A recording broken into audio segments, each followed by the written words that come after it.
In the previous video, we looked at identifying the gender of a name in NLP. In this video, we're going to take a look at analysing the sentiment of a sentence and providing the reviews on a movie dataset. Sentiment analysis is one of the most popular applications of NLP. Sentiment analysis refers to the process of determining whether a given piece of text is positive or negative. In some variations, we consider neutral as a third option. This technique is commonly used to discover how people feel about a particular topic.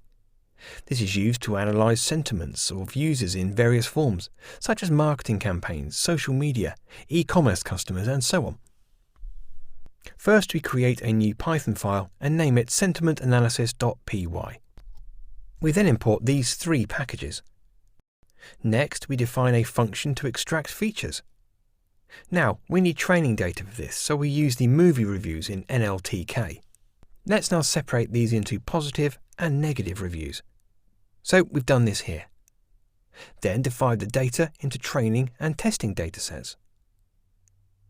Now extract the features. We'll use a naive Bayes classifier to determine the object and train it.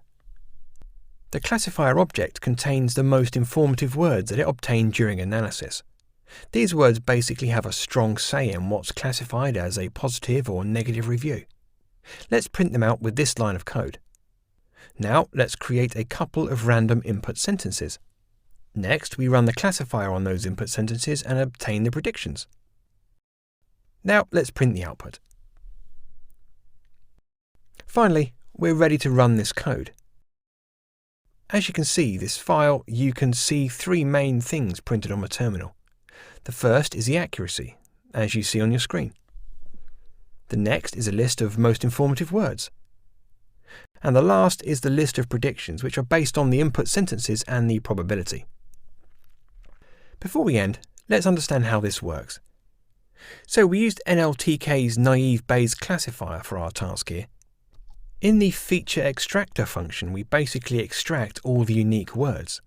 However, the NLTK classifier needs the data to be arranged in the form of a dictionary. Hence, we arranged it in such a way that the NLTK classifier object can ingest it. Once we divide the data into training and testing datasets, we train the classifier to categorize the sentences into positive and negative. If you look at the top informative words, you can see that we have words such as outstanding to indicate positive reviews, and words such as insulting to indicate negative reviews. This is interesting information because it tells us what words are being used to indicate strong reactions. In this video, we have analysed the sentiment of a sentence using the classifier.